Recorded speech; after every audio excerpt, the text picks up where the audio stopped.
سردار طارق مسعود honourable جج of the supreme court اور state by name انہوں نے ان کو فریق بنایا ہے۔ 7 criminal original petition under article 204 of constitution of Islamic republic of Pakistan 1973 read with section 2BC, section 3, section 5, section 6C, 7, 11, 12 of the contempt of court ordinance 2003۔ یہ اس میں پلی لی گئی اور اس میں یہ کہا گیا کہ that the brief facts of the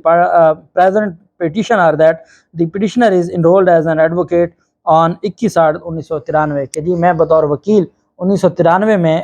جو رجسٹر ہوا تھا اور 1995 سے میں ہائی کورٹ کا وکیل ہوں، اور ان کی جانب سے کہا گیا کہ دی رسپونڈنٹ آر آنریبل ججز آف دی سپریم کورٹ، اور انہوں نے کہا جی کہ وہ آئین کے پابند ہیں، جو ججز ہیں انہوں نے آئین کے تحت حلف لیا ہوتا ہے۔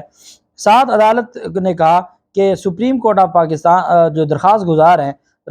نے کہا کہ سپریم کورٹ آف پاکستان نے کیا کیا کہ پریکٹس اینڈ پروسیجر قانون آیا، سپریم کورٹ آف پاکستان کے 8 رکنی بینچ نے اس پر اسٹے آرڈر جاری کر دیا۔ جب سپریم کورٹ کے 8 رکنی بینچ نے اسٹے آرڈر جاری کیا تو اس کا مطلب یہ ہوا کہ وہ اسٹے ہو گیا اور اس کی حیثیت ختم ہو گئی۔ جب تک سپریم کورٹ آف پاکستان وہ اسٹے ختم ہو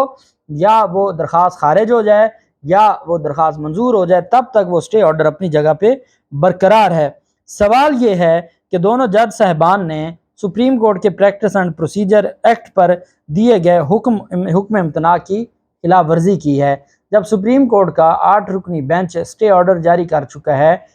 تو یہ دونوں ججز صاحبان کیسے کہہ سکتے ہیں جی کہ پریکٹس اینڈ پروسیجر قانون آنے کے بعد ہم اس بینچ میں نہیں بیٹھ سکتے؟ وہ قانون جو سسپینڈ ہو چکا ہے، وہ جس کا سپریم کورٹ کا فیصلہ ہے کہ وہ سسپینڈ ہو چکا ہے، سپریم کورٹ کا فیصلہ نہیں مانا، 2 ججز نے سپریم کورٹ کا فیصلہ نہیں مانا اور حکومتی جو قانون سازی تھی اس پر رلائے کرتے ہوئے وہ بینچ سے اٹھ کے چلے گئے۔ دونوں جج صاحبان نے سپریم کورٹ کی پریکٹس اینڈ پروسیجر ایکٹ پر دیے گئے حکم امتناع کی خلاف ورزی کی ہے۔ دونوں جج صاحبان نے سپریم کورٹ کے حکم کی خلاف ورزی کرتے ہوئے ملٹری کورٹس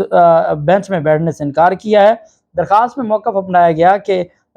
سپریم کورٹ کا حکم امتناع فیلڈ میں موجود ہونے کے باعث، جو اسٹے آرڈر ہے وہ فیلڈ میں موجود ہونے کے باعث دونوں جج صاحبان پر بھی لاگو ہوتا تھا۔ سپریم کورٹ کا حکم آئین کے آرٹیکل 289 کے تحت تمام لوگوں پر لاگو ہوتا ہے اور اس میں وہ ان ججز پر بھی لاگو ہوتا تھا۔ جسٹس قاضی فیاض عیسیٰ اور جسٹس سردار طارق مسعود اگر وہ سپریم کورٹ کا فیصلہ نہیں مانتے، سپریم کورٹ کے جج سپریم کورٹ کا فیصلہ نہیں مانتے، سپریم کورٹ کے اسٹے آرڈر اور حکم امتناعی کے باوجود اگر وہ بینچ سے اٹھ کے چلے جاتے ہیں جی کہ اب تو فلاں ایکٹ آ گیا جو کہ سپریم کورٹ سسپینڈ کر چکی ہے، تو جب سپریم کورٹ کے سینئر موسٹ ججز سپریم کورٹ کا فیصلہ نہیں مانتے، آئین کے آرٹیکل 289 کے تحت جس میں کہا گیا ہے کہ ہر صورت سپریم کورٹ کے فیصلوں کو ماننا پڑے گا، تو وہ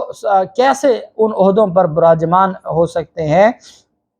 جب سپریم کورٹ کے جج سپریم کورٹ کے فیصلے نہیں مانیں گے تو عام جنتا کیا سپریم کورٹ کے فیصلے مانے گی؟ تو انہوں نے کہا درخواست میں کہ جسٹس قاضی فیاض عیسیٰ اور جسٹس سردار طارق مسعود کے خلاف توہین عدالت کی دائر کردہ درخواست میں استدعا کی گئی کہ دونوں جج صاحبان کو توہین عدالت کے قانون کے مطابق نہ صرف سزا دی جائے بلکہ ان دونوں کو عہدوں سے بھی ہٹایا جائے۔ اب آپ مجھے بتائیں، درخواست میں نے آپ کے سامنے رکھی ہے، کتنی تگڑی گراؤنڈ لی گئی ہے، اس میں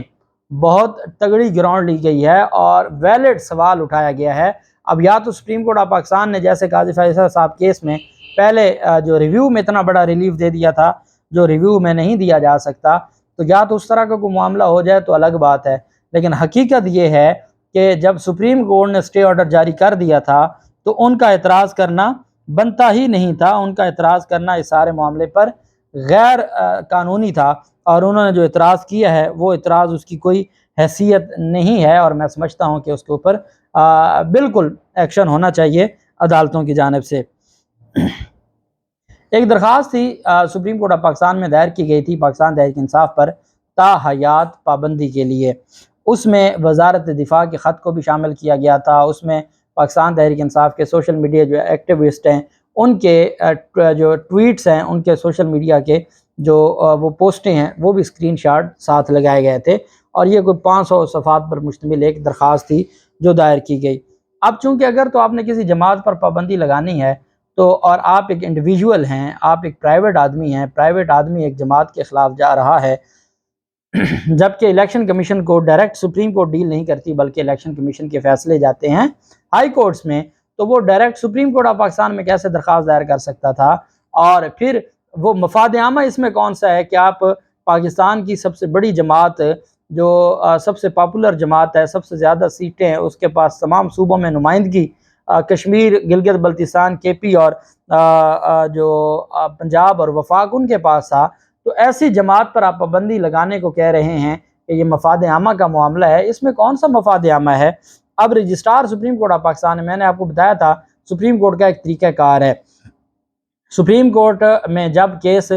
قابل سماعت ہوگا تو وہ آگے جائے گا سپریم کورٹ کے ججز کے پاس، بینچ میں فکس ہوگا، اس کے علاوہ وہ بینچ میں سرے سے جائے گا ہی نہیں۔ رجسٹرار سپریم کورٹ نے پی ٹی آئی پر پابندی کی درخواست پر اعتراضات عائد کر دیے۔ اعتراضات میں کہا گیا کہ مدعی نے اپنی درخواست میں آرٹیکل 184(3) کے تقاضے پورے نہیں کیے، اور یہ واضح نہیں کیا کہ پی ٹی آئی پر پابندی آرٹیکل 184(3) کے زمرے میں کیسے آتی ہے۔ رجسٹرار نے کہا کہ درخواست گزار نے کسی اور فورم سے رجوع نہیں کیا اور یہ نشاندہی بھی نہیں کی کہ پاکستان تحریک انصاف پر پابندی مفاد عامہ کا معاملہ کیسے ہے۔ یہ بھی اعتراض کیا گیا کہ درخواست میں وزیر اعظم اور وزیر دفاع کو آرٹیکل 248 کے تحت فریق نہیں بنایا جا سکتا، اور جو اون چودھری کی اپلیکیشن تھی اس کو مسترد کر کے واپس کر دیا گیا اور کہا کہ آپ کی جو درخواست ہے یہ قابل سماعت نہیں ہے۔ رجسٹرار ہیں اسسٹنٹ رجسٹرار سول 2، انہوں نے یہ جو ان کی جانب سے کہا گیا کہ the notice that above cited constitution petition, registrar supreme court, اس میں جو پٹیشن تھی وہ اس کا کہا کہ جی جو اوپر پٹیشن ہے محمد اون Saqlain versus federation of Pakistan, یہ جو ہے اس کو اس وجہ سے مسترد کیا جاتا ہے کہ اس میں جن لوگوں کو فریق بنایا گیا ان کو فریق نہیں بنایا جا سکتا تھا، 184(3) کے تقاضے پورے نہیں کیے گئے، اور 184(3) کے تقاضے پورے نہ کرنے کے علاوہ یہ آج 10 جولائی 2023 کا جو آرڈر ہے، اور ساتھ کہا کہ یہ مفاد عامہ کیا معاملہ نہیں ہے اور بغیر ہائی کورٹ میں جائے آپ ڈائریکٹ سپریم کورٹ میں کیسے آ سکتے ہیں۔ یہ اوبجیکشنز لگا کے درخواست کو مسترد کر دیا۔ اللہ پاک پاکستان کا حامی و ناصر ہو۔ بہت شکریہ۔ اللہ حافظ۔ پاکستان زندہ باد۔